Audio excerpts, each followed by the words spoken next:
Сәлем достар, бүгін сіздермен түрік тағамы өте дәмді, өте пайдалы осындай чечевицный суп дайындайтын боламыз.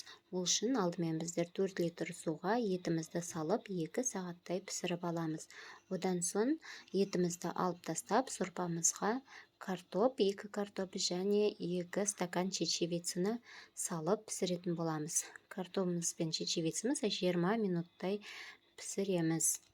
Және дайын болғанша біздер пияз, сәбіз және қызанағымызды ұсақтап 4 бөлшектеп турап алып қуыратын боламыз. Бөлек табада қуыратын боламыз.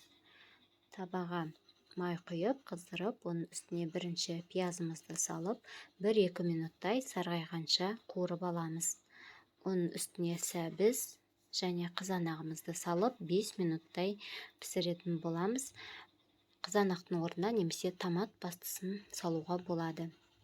5 минуттай қуырып аламыз. Одан соң қуырылған соң сорпаның үстіне саламыз. Және етімізді де турап сорпаға салатын боламыз.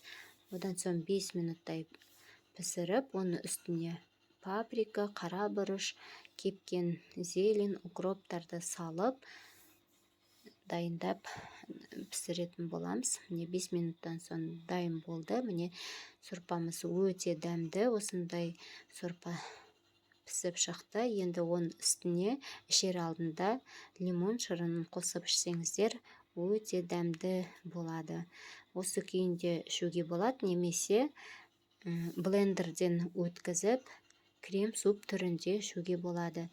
Достар, дайындап көріңіздер, бұл өте дәмді, өте пайдалы, витаминге бай суп.